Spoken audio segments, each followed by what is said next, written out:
जय राधा माधव कुंज बिहारी।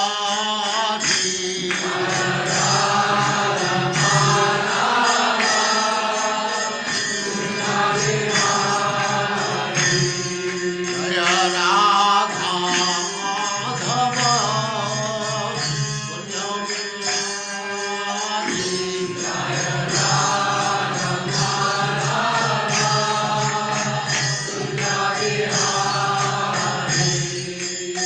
गोपीजन वल्लभ गिरिवरधारी।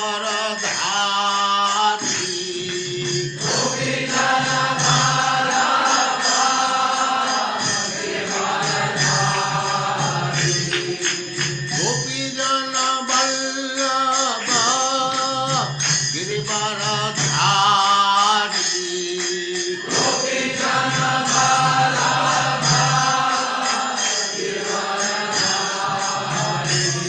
जय राधा माधव कुंज बिहारी।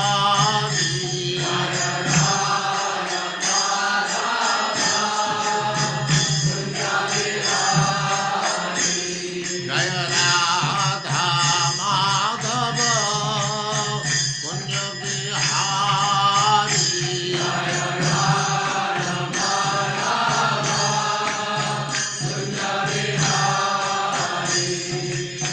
गोपीजन वल्लभ गिरिवरधारी।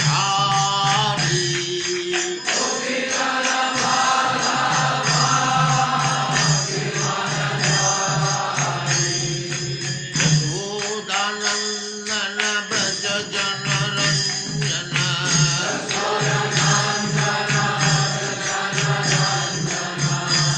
यशोदानंदन व्रज जनरंजन।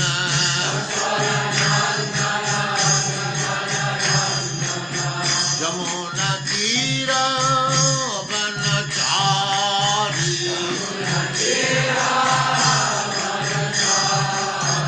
यमुना तीर वनचारी।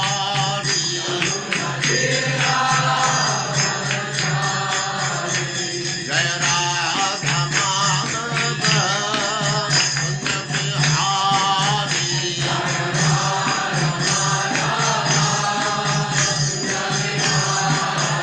जय राधा माधव कुंज बिहारी।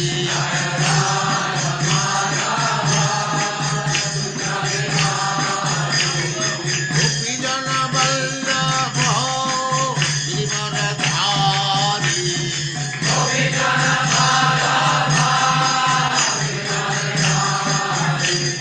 गोपीजन वल्लभ गिरिवरधारी।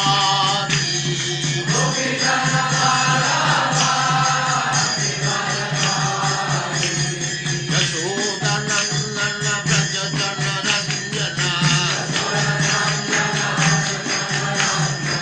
यशोदानंदन व्रज जनरंजन। जमुना तीर वनचारी। जय राधा माधव कुंज बिहारी।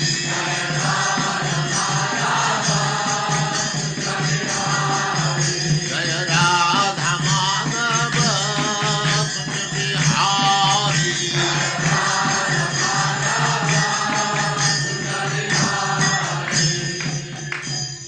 जय ओम नमो भगवते वासुदेवाय। ओम नमो भगवते भगवते वासुदेवाय। ओम नमो भगवते वासुदेवाय। ओम नमो भगवते वासुदेवाय। ओम नमो भगवते वासुदेवाय। ओम नमो भगवते वासुदेवाय। नारायणं नमस्कृत्य नारायणं नमस्कृत्य नरं चैव नरोत्तमं नरं चैव नरोत्तमम् देवीं सरस्वतीं व्यासं देवीं सरस्वतीं व्यासं ततो जयमुदीरये। ततो जयमुदीरये।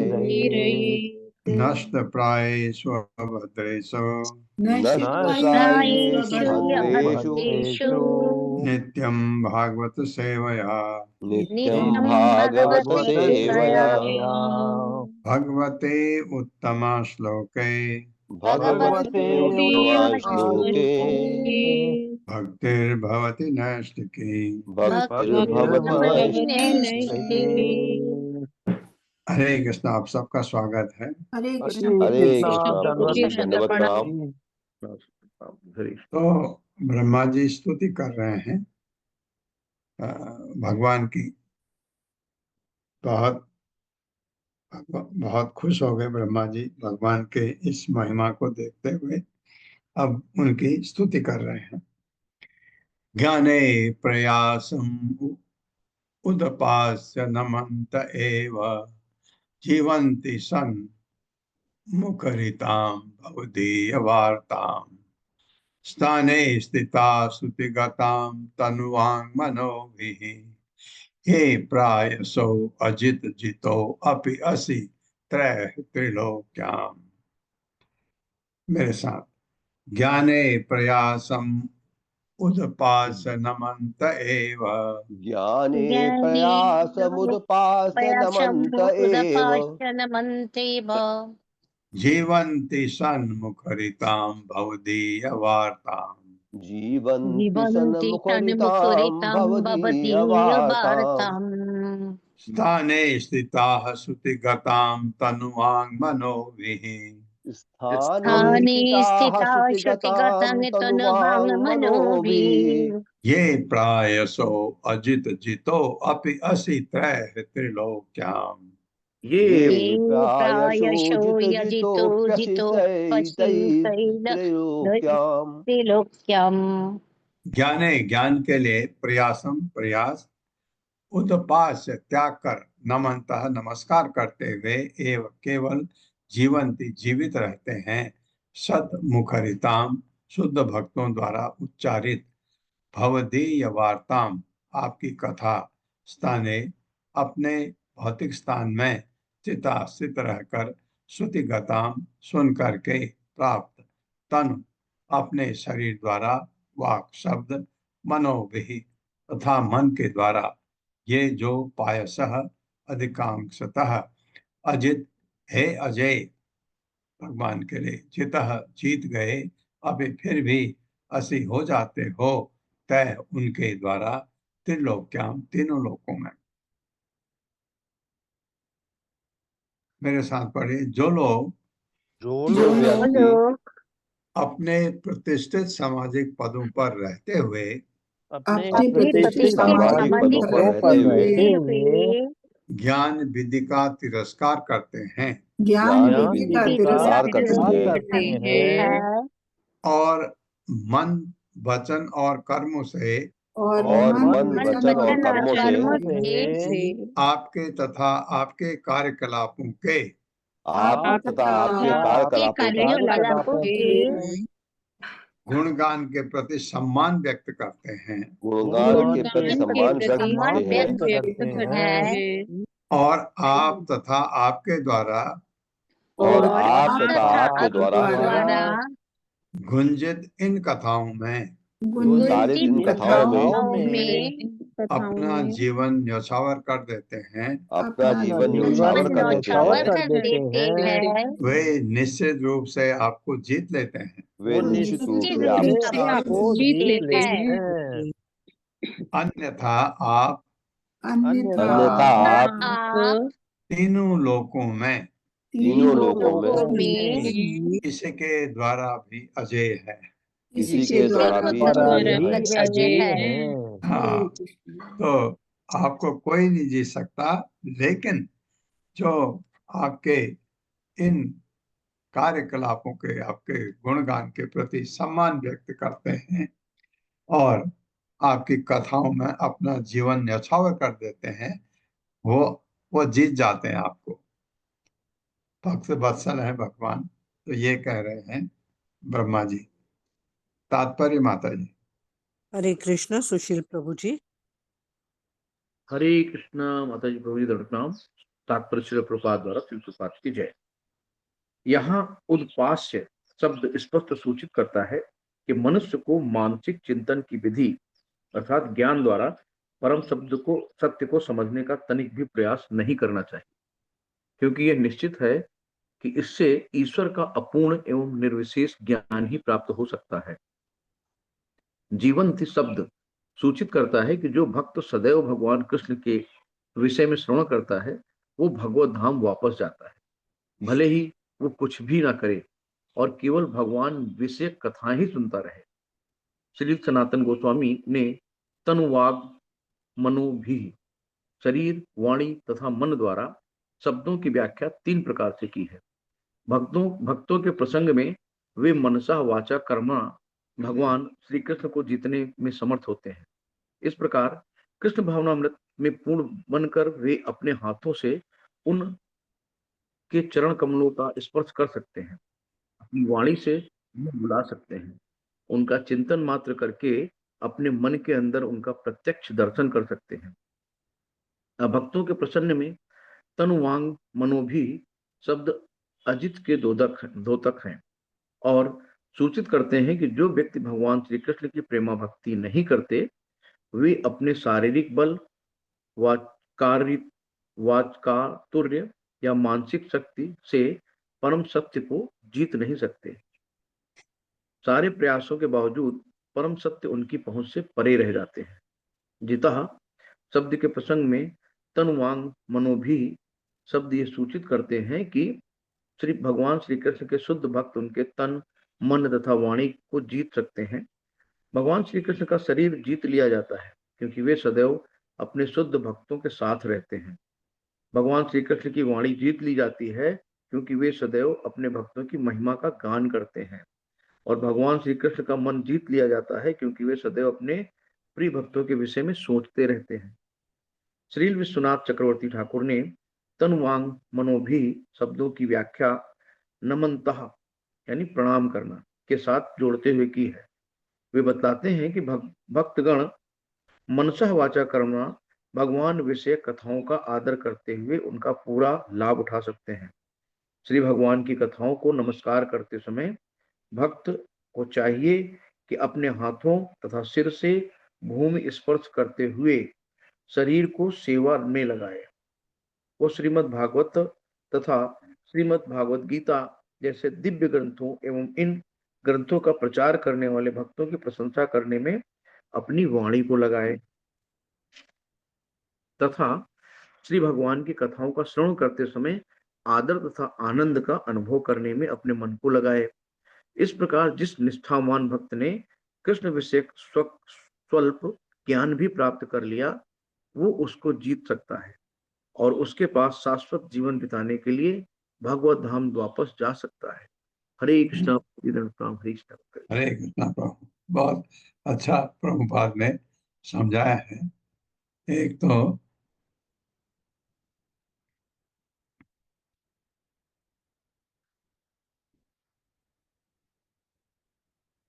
ईश्वर का अपूर्ण एवं निर्विशेष ज्ञान प्राप्त हो सकता है, ये ऊपर शुरू में तात्पर्य में जो प्रभुपाद ने लिखा है। उद्पास्य शब्द स्पष्ट सूचित करता है कि मानसिक चिंतन की विधि यानी ज्ञान।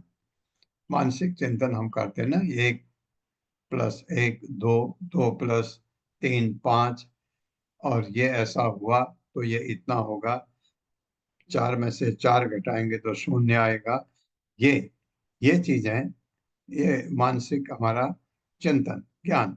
हम कहते हैं भगवान ने ऐसा किया तो इसका मतलब ऐसा हो सकता है, ऐसा किया तो ऐसा। अपने ये कल्पना जो करते हैं के द्वारा परम सत्य को समझने का तनिक भी प्रयास नहीं करना चाहिए, क्योंकि इससे ईश्वर का अपूर्ण एवं निर्विशेष ज्ञान ही प्राप्त हो सकता है। ये सावधान कर रहे हैं हमको, निर्विशेष ज्ञान प्राप्त, क्योंकि फिर हम मायावाद की तरफ मुड़ सकते हैं। तो इसलिए प्रभुपाद इसको बहुत सावधान कराते हैं हमको, क्योंकि भक्ति योग में हैं आप भक्ति योग ही सबसे अच्छी अच्छा अच्छी विधि है भगवत धाम जाने की, भगवत प्राप्त करने की। अ, भक्ति योग, इसलिए भक्ति योग में ये जरूर है कि आप अंधे होके तो नहीं चल सकते। आपको ये देखना है कि मैं ठीक रास्ते पर हूं या नहीं हूं। इसके लिए सबसे सरल विधि क्या है? आप देखते हैं, वेद अभ्यास महान थे। आप ये मानते हैं, अगर नहीं मानते हैं तो फिर वहीं पर किस्सा खत्म हो जाता है। नारद भगवान के महान भक्त, इतने ज्ञानी, नारद के शिष्य हैं वेद अभ्यास। और नारद ने ज्ञान ब्रह्मा जी से प्राप्त किया। उनके गुरु थे ब्रह्मा, उनके पिता थे। ब्रह्मा जी ने पैदा किया नारद को। ब्रह्मा जी ने सभी को पैदा किया, जितने भी ये थे। कुछ भक्त बने, कुछ जिन्होंने प्रजापति बने, समाज बढ़ाया, और कुछ भगवान के भक्त बने, कुछ मुनि बने, ऋषि बने। जो भी पैदा किए ब्रह्मा जी ने, तो उसमें से तो नारद एक थे जो भगवान के महान भक्त थे। उनके शिष्य थे वेद अभ्यास। वेद अभ्यास को भगवान का अवतार माना जाता है। अ, भगवान के इंग्लिश में कहूँ तो लिटररी इनकारनेशन कहा जाता है। शक्तावेश अवतार है। एक काम के शक्तावेश अवतार में भगवान उस भक्त को शक्ति देते हैं उस काम के लिए, तो उसको शक्तावेश अवतार कहते हैं। तो वेद व्यास को ये ज्ञान दिया, ये शक्ति दिया भगवान ने। महान थे वेद व्यास। उनको कहा कि पब्लिक के लिए, जनता के लिए लिखो। उन्होंने काफी लिखा। आप जानते हैं, बहुत, जो किसी भी भौतिकतावादी व्यक्ति के लिए असंभव है वो काम किया वेद व्यास ने। तो वो, अगर आप लगता है कि वेद व्यास ठीक है, नारद ठीक है, तो वही तो हम कर रहे हैं आगे। उन्हीं ने जो कहा वही है ये, जो आगे बढ़ते बढ़ते गुरु शिष्य परंपरा में, तो फिर वहां तक आप अपने को वो कर लीजिए कि ये ठीक है। उसके बाद आपके गुरु शिष्य परंपरा में मध्वाचार्य आते हैं, महान आचार्य, जो कर्नाटक के उडुपी में, उडुपी कृष्णा टेम्पल है कर्नाटक में, बहुत फेमस टेम्पल है। बहुत ही ऐसा ऐसा ऐसे भगवान की विग्रह है वहां, जिन्होंने अपना मुंह मोड़ लिया। क्योंकि वहां माधवा ब्राह्मण है, वो लोअर कास्ट को मंदिर में घुसने नहीं देते थे। तो एक खिड़की थी, वहां से देख सकते थे भगवान को। और भगवान का एक भक्त वहां टकटकी लगाए, महान भक्त था। भगवान ने अपने को मोड़ के रख लिया, इसलिए उडुपी का मंदिर बहुत ही फेमस है। तो अब नहीं है ये रेस्ट्रिक्शन, पहले था, ऐसा कहा जाता है। तो बहुत फेमस टेम्पल उडुपी का। और वहाँ जो ये जो इनके मठ के जो प्रमुख होते हैं, उनको मध्वा कहा जाता है, मध्वाचार्य के परंपरा में। तो वहाँ मध्वाचार्य एक महान भगवान के भक्त हुए। वो भी ऐसा ऐसा भक्त, क्योंकि गुरु शिष्य परंपरा में है तो उनका भी गुरु था।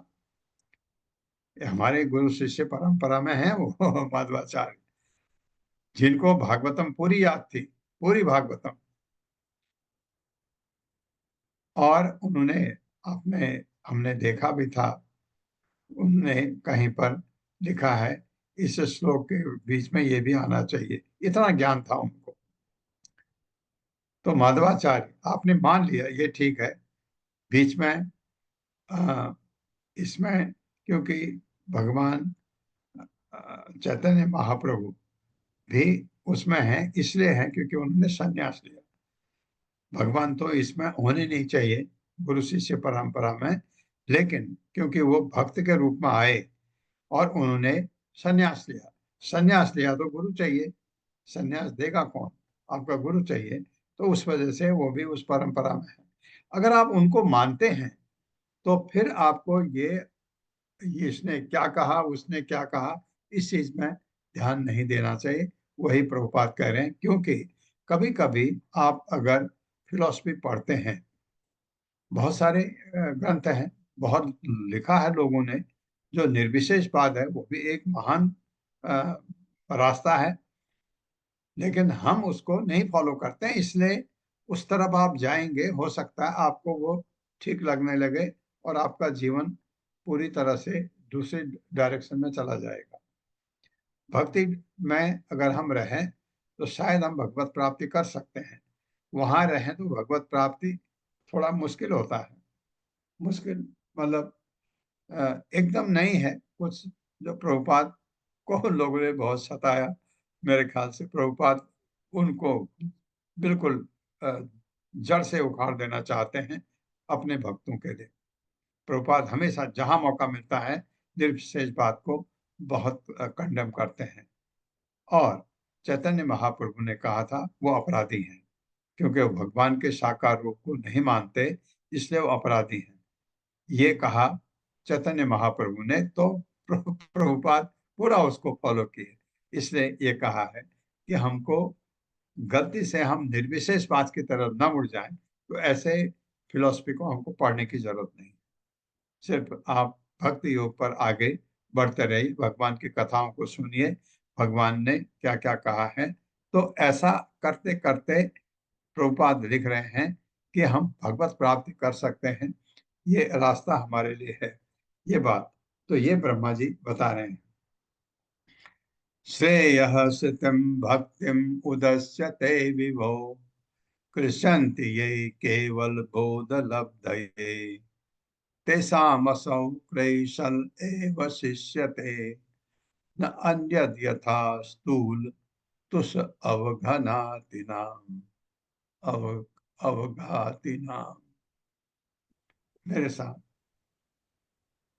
श्रेयः सितम भक्तिम उदस्यते विभो श्रेयास्तिं भक्तिमुदस्यते विभो श्रेयः सितम भक्तिम उदस्यते विभो श्रेयास्तिं भक्तिमुदस्यते विभो क्लिश्यन्ति ये केवल बोध लब्धये क्लिश्यन्ति ये केवल बोधलब्धये तेषामसौ क्लेशल एव शिष्यते तेषामसौ क्लेशलेव शिष्यते न अन्यद् यथा स्थूल तुष अवघातिनाम्।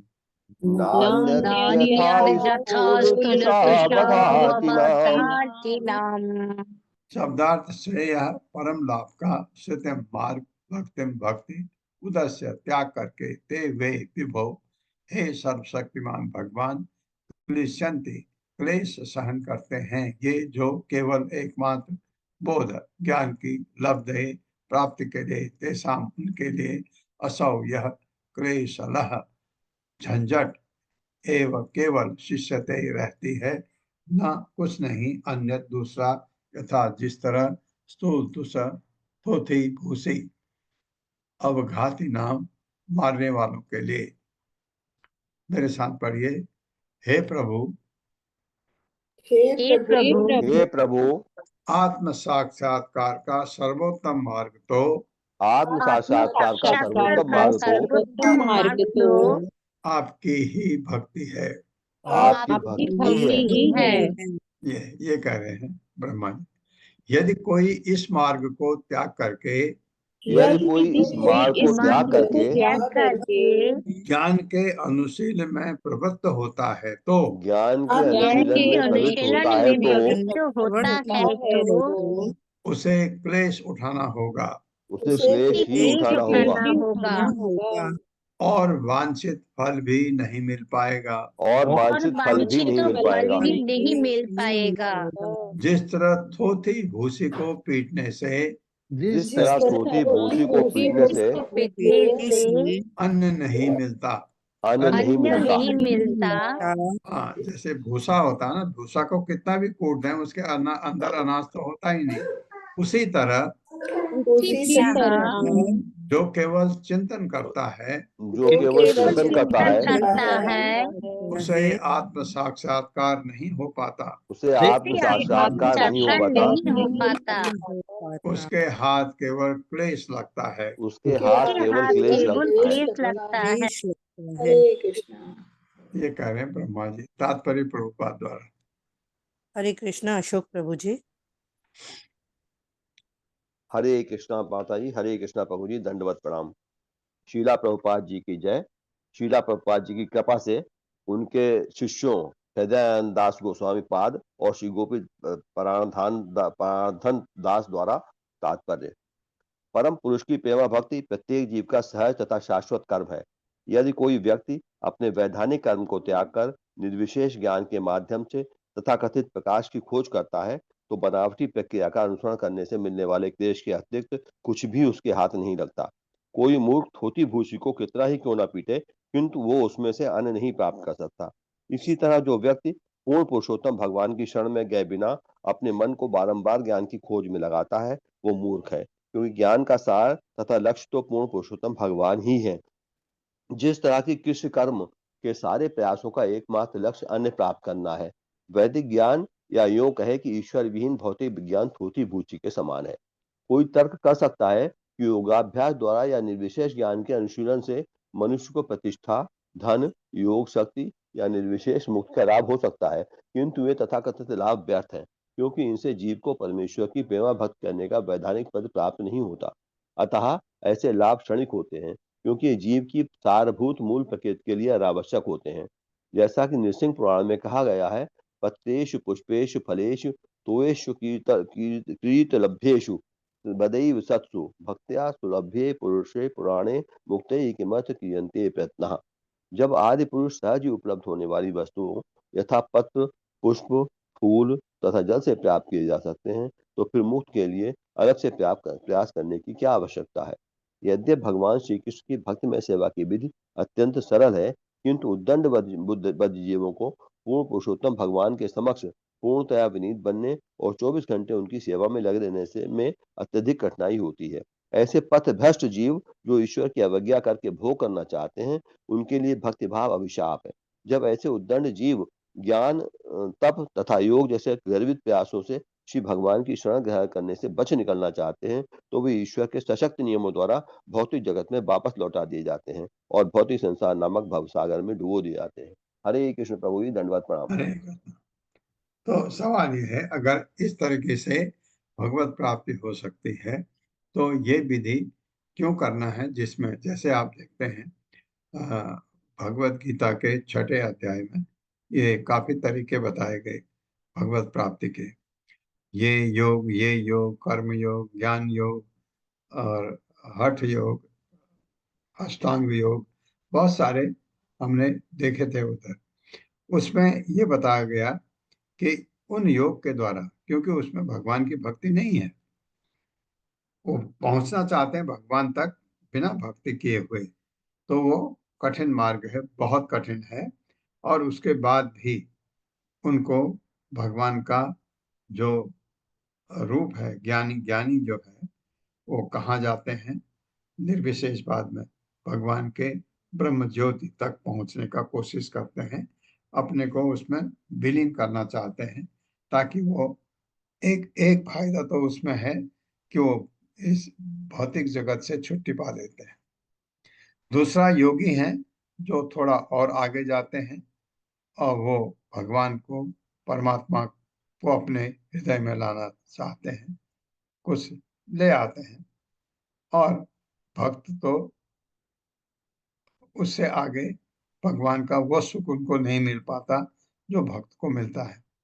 भक्त तो भगवान के साथ नाचता है, भगवान के साथ उसका संपर्क रहता है। तो ये, लेकिन योगी भी अपने हृदय में परमात्मा को ले आते हैं तो वो भी सुखी हैं।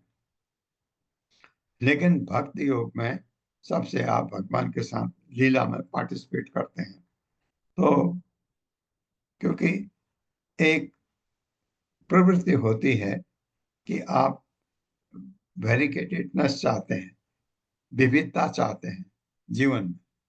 आज ऐसे भगवान को देखा, कल भगवान का दूसरा रूप देखा, कल तीसरा रूप देखा, भगवान के श्रृंगार देखा, ये आप देखते हैं।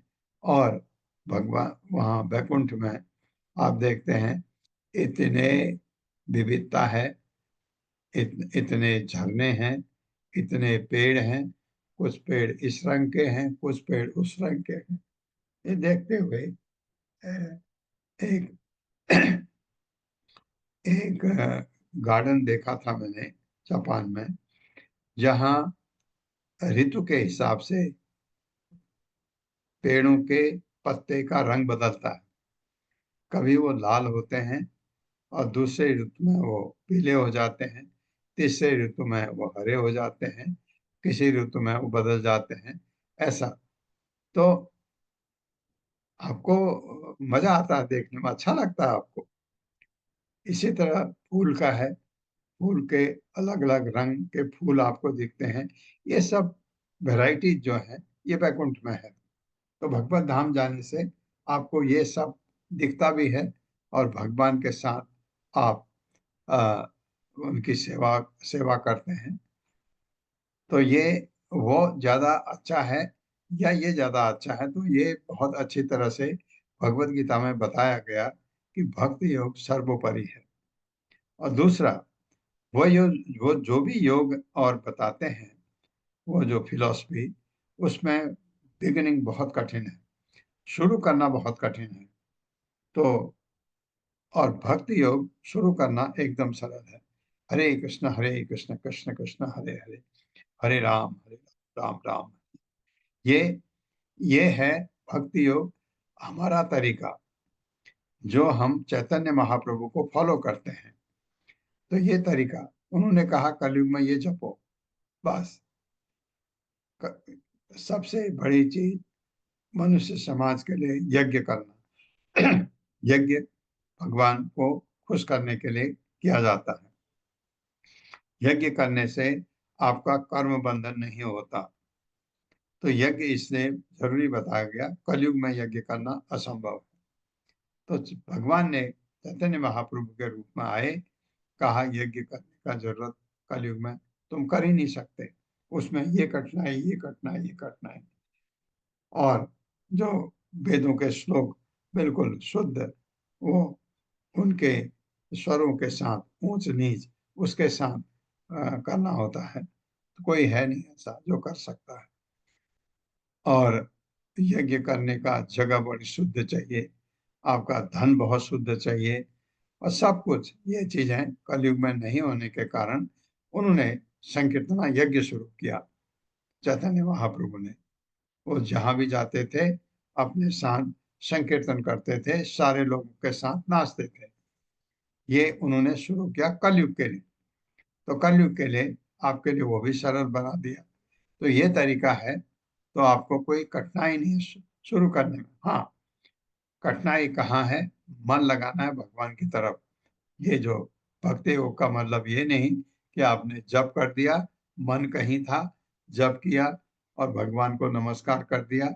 ठीक है, कुछ नहीं से तो बेटर है, लेकिन अल्टीमेटली आपको भगवान की तरफ ध्यान लगाना होता है। तो ये इसलिए भक्ति योग सर्वोपरि है। बाद में कठिन है, मैं मानता हूँ, क्योंकि आपको भगवान की तरफ मुड़ना है, वहां पर आप पाखंडीपना नहीं चलेगा। इसलिए जो हम बात कर रहे थे उस दिन, हम क्यों नहीं, हमको खुशी मिल पा रही है, सब कुछ कर रहे हैं, ये बात है कि कहीं ना कहीं हमारे तरीकों में कमी रह जाती है। और हम पहले ही हम ये सोचते हैं मैं खुश क्यों नहीं हो रहा हूँ, खुश तो अपने आप ही होंगे आप। पुरेह या पुराय पुरेह भूमन बहवो अपि योगिनः त्वद अर्पितैहा त्वर अर्पितिहा त्वर अर्पित इहा निज कर्म लब्धया विबुद्ध भक्तैव कथा उपनीतया प्रपेदिरे अंजो अच्युत ते गतिम पराम।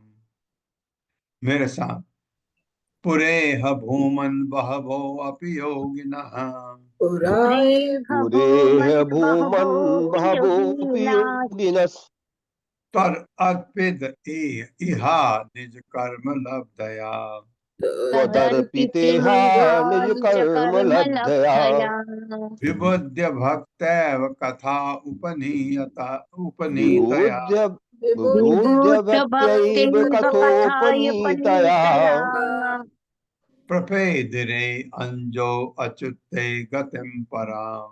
प्रपेदिरेऽन्योच्युते गतिं पराम्। शब्दार्थ है पूरा भूतकाल में ये इस संसार में भूमन हे सर्वशक्तिमान बहवह अनेक अपि निसंदेह योगिनः योगी जन त्वत् आपके प्रति अर्पित इहा अपने सारे प्रयास निज कर्म अपने नियत कर्मों से लब्धया जो प्राप्त किया जाता है विबुद्ध समझने पर भक्ति के द्वारा एवं निसंदेह कथा उपनीतया आपकी कथाओं के श्रवण तथा कीर्तन के माध्यम से अनुशीलित प्रपेदिरे समर्पण द्वारा उन्होंने प्राप्त किया अंजह सरलता से अच्युत हे अच्युत ते आपका गतिम गंतव्य परंपरा बता रहे हैं लोगों ने कैसे प्राप्त किया। मेरे साथ हे सर्वशक्तिमान सर्वशक्तिमान भूतकाल में इस संसार में संसार में अनेक योगी जनों ने अपने कर्तव्य निभाते हुए तथा अपने सारे प्रयासों को आपको अर्पित करते हुए भक्ति पद प्राप्त किया है। सारे प्रयास को भगवान को अर्पित करते हुए भगवद गीता के 9वें अध्याय में दिया है यद करोसि यद अश्नासि हे अच्युत आपके श्रवण तथा कीर्तन द्वारा संपन्न ऐसी भक्ति से वे आपको जान पाए और आपकी शरण में जाकर आपके परम धाम को प्राप्त कर सके। हाँ, ये ब्रह्मा जी बता रहे हैं, सच बात भी है। भक्ति योग से बहुत सारे लोग भगवत प्राप्ति करके वैकुंठ चले गए। तथापि भूमन महिमा गुणस्य ते विभोक्तुम् अर्हति अमल अंतर आत्मभिः अभिक्रियात्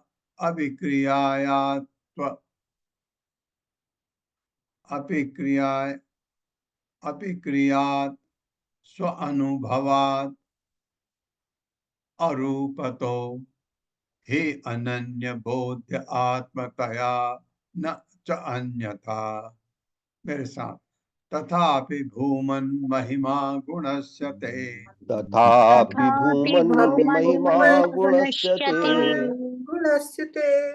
विबोधुम् अर्हति अमल अंतर आत्मभिः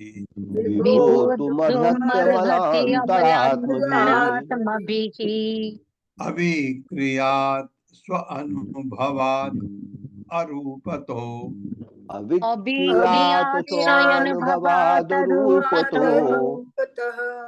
हि अनन्य बोध्य आत्मतया न च अन्यथा।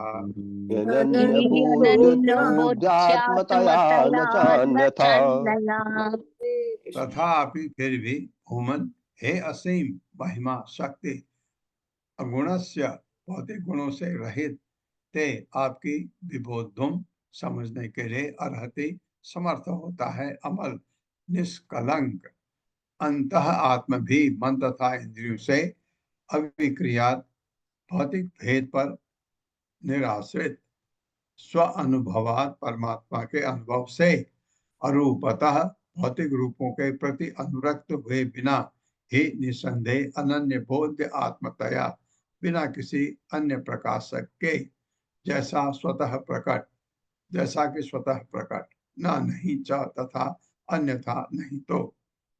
मेरे साथ पढ़िए। किंतु अभक्तगण किंतु किंतु अभक्तगण अभक्तगण आपके पूर्ण साकार रूप में आप पूर्ण साकार रूप में रूप में आपका अनुभव नहीं कर सकते, आपका अनुभव नहीं कर सकते, अनुभव नहीं कर सकते। फिर भी हृदय के अंदर फिर भी हृदय के हृदय अंदर के अंदर आत्मा की प्रत्यक्ष अनुभूति द्वारा आत्मा की प्रत्यक्ष अनुभूति द्वारा वे निर्विशेष ब्रह्म के रूप में वे निर्विशेष ब्रह्म विशेष के रूप ब्रह्म में के रूप में आपका अनुभव कर सकते हैं। आपका अनुभव कर सकते हैं। सकते हैं। किंतु वे ऐसा तभी कर सकते हैं किंतु वे ऐसा तभी कर सकते हैं हैं जब वे अपने मन तथा इंद्रियों को जब वे अपने मन तथा इंद्रियों को इंद्रियों को सारी भौतिक उपाधियों तथा समस्त भौतिक उपाधियों तथा इंद्र विषयों के प्रति इंद्रिय विषयों के प्रति आसक्ति से शुद्ध कर लें। आसक्ति से शुद्ध कर ले। हाँ, वो तरीके बहुत कठिन है, वहां आप आगे बढ़ ही नहीं सकते जब तक आप अपने इंद्रियों को बस में नहीं करते। ये है तो भक्ति इतनी सरल है शुरू करना, बाद में भक्ति में भी कठिनाई आती है क्योंकि आपको भौतिक लगाव नहीं रहना चाहिए और वो छोड़ना बड़ा मुश्किल होता है। तो लेकिन ये तो बहुत ही कठिन है। इतना होते हुए भी आप भगवान को नहीं प्राप्त कर सकते।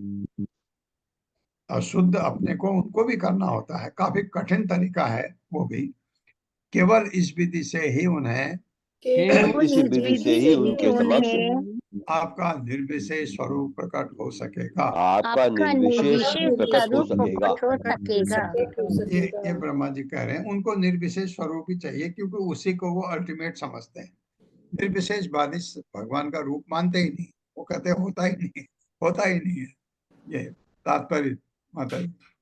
हरे कृष्ण। अनीता श्रीवास्तव माता जी। हरे कृष्ण अनीता माता जी। हरे कृष्ण हरिप्रिया माता जी। हरे कृष्णा माता जी। सादर प्रणाम सभी को। श्रील प्रभुपाद की जय। तात्पर्य प्रभुपाद के द्वारा परमेश्वर के समस्त दिव्य स्वरूपों को समझ पाना बद्ध जीव के लिए कठिन है। जैसा कि श्रीमद् भागवत के प्रथम स्कंद 1.2.11 में पुष्टि हुई है, ब्रह्मोति परमात्मेति भगवान इति शब्दयते। ईश्वर के अस्तित्व को क्रमशः निर्विशेष तेज, घटघटवासी, अंतर्यामी, परमात्मा तथा अपने नित्य धाम में वास करने वाले भगवान के रूप में समझा जाता है। श्री कृष्ण का अस्तित्व भौतिक गुणों के परे है, इसलिए यहाँ पर भगवान को अगुणस्य कहा गया है। योगाभ्यास करने या उच्च दार्शनिक चिंतन करने पर भी भौतिक गुणों से परे दिव्य अस्तित्व को समझ पाना कठिन है और ये सारी विधियां एक तरह से भगवान के अनंत दिव्य गुणों को समझने में व्यर्थ होती है। केवल भगवान के शुद्ध भक्तों की कृपा से या भगवान की संगति करने से ही ईश्वर के साकार रूप का अनुभव किया जा सकता है। ये वो विधि है जो शुद्ध कृष्ण भावनामृत में जाकर अंत होती है। यही ज्ञान की अंतिम तथा चरम सिद्धि है। हरे कृष्णा। धन्यवाद माता जी। धन्यवाद प्रभु जी। इतना आपको ज्ञान हो जाता है, यहाँ तक कि अर्चा विग्रह है, भगवान है उसमें, आप जानते हैं, तो उनको नहीं समझ आता है। गुण आत्मनः ते अपि गुणान् विमातुं हित अवतीर्ण है ये। पता नहीं ऐसे क्यों लिखा है। हित अवतीर्णस्य क ईशिरे अस्य कालेन एवा कालेन एवा विसर्ग आएगा। कालेन एवा विमितासु कल्पैः उपां सवः खेमिहिका द्विभासः। मेरे साथ, गुण आत्मनः ते अपि गुणान्विमातुम् गुणात्मनस्तेऽपि गुणान् गुणात्मनस्तेऽपि गुणान् विमातुम् हित अवतीर्णस्य क ईशिरे अस्य हितावतीर्णस्य कैशेरेऽस्य कालेन येहवा विमितासु कल्पैः कालेन यैर्वा विमितः सुकल्पैर् उपां सवः खेमिहिका द्विभासः उपांशवः खेमिहिका द्विभासः। गुणात्मनः समस्त उत्तम गुणों से संपन्न व्यक्ति का ते आप अपि निश्चय ही गुणों को विमातुम गिनने के लिए हित अवतीर्णस्य जो समस्त जीवों के हित के लिए अवतीर्ण हुआ है के कौन ईश्वरे समर्थ है अस्य ब्रह्मांड का काल क्रम में यह जिसके द्वारा वह अथवा विमिता गिना हुआ सुकल्प महान विज्ञानियों द्वारा भूपांशवः पृथ्वी लोक के परमाणु के आकाश में मिहिका बर्फ के कण द्विभासः तारों तथा ग्रहों का प्रकाश। मेरे साथ पढ़े, समय के साथ विद्वान दार्शनिक या विज्ञानी पृथ्वी के सारे परमाणु हिम के कण या शायद सूर्य नक्षत्र तथा ग्रहों से निकलने वाले ज्योति कणों की भी नक्षत्र तथा ग्रहों से निकलने वाले ज्योति कणों भी गणना करने में समर्थ हो सकते हैं। गणना करने में समर्थ हो सकते हैं। हाँ, जो आपको पता है कि नहीं हो सकते, लेकिन कहते हैं हो भी सकते हैं। किंतु इन विद्वानों में ऐसा कौन है जो आप में अर्थात पूर्ण पुरुषोत्तम परमेश्वर में जो आप में अर्थात पूर्ण पुरुषोत्तम परमेश्वर में निहित असीम दिव्य गुणों का आकलन कर सके। निहित असीम दिव्य गुणों का आकलन कर सके। हाँ, ये इतने ऐसा अगर करे कोई, ऐसा तो संभव नहीं है कि वो सारे कणों को गिन सके, सूर्य के किरणों को गिन सके, सब ये कर सके, तो भी पूर्ण पुरुषोत्तम परमेश्वर के निहित असीम दिव्य गुणों का आकलन कर सके, ऐसा इतना भी कोई है, वो तब भी ये नहीं कर सकता। ऐसे भगवान समस्त जीवात्माओं के कल्याण के लिए इस धरती पर अवतरित हुए हैं। ये कह रहे हैं ब्रह्मा जी। तात्पर्य माता जी। हरे कृष्ण। सुमंगला माता जी। हरे कृष्णा माता जी। हरे कृष्णा प्रभु जी। दंडवत प्रणाम। श्रील प्रभुपाद जी की जय। श्रील प्रभुपाद जी के द्वारा तात्पर्य, श्रील सनातन गोस्वामी बतलाते हैं कि भगवान श्री कृष्ण गुणात्मा हैं, क्योंकि वे गुणों को जीवंत करते हैं। उदाहरणार्थ उदारता, बुद्धि तथा दया जैसे गुणों की विवेचना तो की जा सकती है, किंतु वे सजीव तभी होते हैं जब कोई सजीव व्यक्ति उन्हें प्रकट करता है। अतः श्री कृष्ण गुणात्मा है, क्योंकि वे इस भौतिक जगत में अवतरित होते हैं और अपने ईश्वरीय गुणों को प्रकट करके तथा अन्य व्यक्तियों में उनकी प्रेरणा देकर धर्म की पुनः स्थापना करते हैं। जो जीव श्री भगवान में प्राप्त दिव्य गुणों को विकसित करता है, उसे असीम लाभ प्राप्त होता है और अंततः वह भगवत धाम जाता है, जहाँ जाने पर सारे जीव मुक्त होते हैं और दिव्य स्वभाव को प्राप्त होते हैं। श्रील सनातन गोस्वामी आगे यह भी बतलाते हैं कि श्री भगवान हर जीव के लाभ हेतु एक विशिष्ट आध्यात्मिक गुण प्रदर्शित करते हैं। क्योंकि इस सृष्टि में असंख्य जीव हैं, अतएव श्री भगवान अनंत गुण प्रकट करते हैं।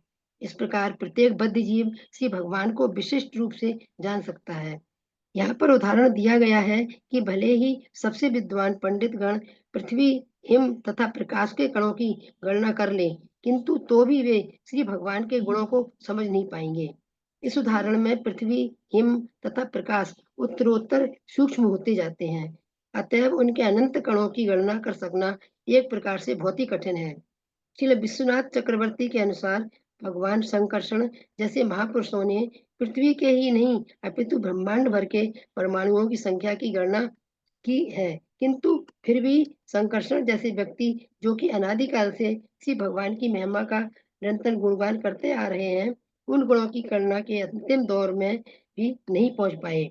भगवान श्री कृष्ण वृंदावन में अपनी बाल लीलाओं के समय आश्चर्यजनक गुण प्रदर्शित करते हैं। वहां वे गोपिकाओं का माखन चुराते हैं, अपनी सखियों के साथ नृत्य करते हैं और अपने प्रिय संगी ग्वाल बालों के साथ उनके सर्वाधिक प्रिय सखा के रूप में क्रीड़ा करते हैं। यद्यपि ये सामान्य मानवीय क्रीड़ाएं प्रतीत होती हैं, किंतु इन दिव्य लीलाओं में भगवान श्री कृष्ण के असंख्य सुंदर गुण निहित रहते हैं, जो शुद्ध भक्तों के जीवनाधार हैं। हरे कृष्णा प्रभु जी, दंडवत प्रणाम। हरे कृष्ण। धन्यवाद माता जी। तत्ते अनुकंपां सुसमीक्ष्यमाणो भुञ्जान एवात्मकृतं विपाकम् हृदवाक् वपुर्भिः विदधन् नमस्ते जीवेत यो मुक्ति पदे सदाय भाग। सारे पढ़िए क्योंकि ये आपका 11वां श्लोक है जो हम पढ़ते हैं, सब लोग पढ़िए। तते अनुकंपां सुसमीक्ष्यमाणो तत्तेऽनुकम्पां सुसमीक्ष्यमाणो भुञ्जान एवात्मकृतं विपाकम् भुञ्जान एवात्मकृतं विपाकम् हृदवाग् वपुर्भिः विदधन् नमस्ते हृद्वाग् वपुर्भिर्विदधन् नमस्ते जीवेत यो मुक्ति पदे सदाय भाग। जीवेत यो मुक्तिपदे सदाय भाग। एक बार और। तत्ते अनुकंपां सुसमीक्ष्यमाणो तत्तेऽनुकम्पां सुसमीक्ष्यमाणो भुञ्जान एवात्मकृतं विपाकम् भुञ्जान एवात्मकृतं विपाकम् हृदवाक् वपुः पुनर्भि विदधन् नमस्ते हृद्वाग् वपुर्भिर्विदधन् नमस्ते जीवेत यो मुक्ति पदे सदाय भाग। जीवेत यो मुक्तिपदे सदाय भाग। एक बार और। तत्ते अनुकंपां सुसमीक्ष्यमाणो तत्तेऽनुकम्पां सुसमीक्ष्यमाणो भुञ्जान एवात्मकृतं विपाकम् भुञ्जान एवात्मकृतं विपाकम् हृदवाग् वपुर्भिः विदधन् नमस्ते हृद्वाग् वपुर्भिर्विदधन् नमस्ते जीवेत यो मुक्ति पदे सदाय भाग। जीवेत यो मुक्तिपदे सदाय भाग। ब्रह्मा जी की स्तुति है। तथा अतः ते आपकी अनुकंपाम दया की सुसमीक्ष्यमाणः आशा रखते हुए पुंजान सहन करते हुए एवं निश्चय ही आत्मकृतम अपने से किया गया विपाकम कर्म फल हृदय वाक वाणी बपुर भी तथा शरीर से विदधन अर्पित करते हुए नमन नमस्कार ते आपको जीवित रहता है। यह जो मुक्ति पद है, मुक्ति पद के लिए सह वह दाय भाग असली उत्तराधिकारी। मेरे साथ पढ़े। हे प्रभु, हे प्रभु, जो व्यक्ति अपने विगत दुष्कर्मों के फलों को अपने विगत दुष्कर्मों के फलों को धैर्य पूर्वक सहते हुए धैर्य पूर्वक सहते हुए सहते हुए तथा अपने मन, वाणी तथा शरीर से तथा अपने मन, वाणी तथा शरीर से आपको नमस्कार करते हुए आपको नमस्कार करते हुए सत्य निष्ठा से सत्यनिष्ठा से आपकी अहेतुकी कृपा प्रदत्त किए जाने की प्रतीक्षा करता है। आपकी अहेतुकी कृपा प्रदत्त किए जाने की प्रतीक्षा करता है।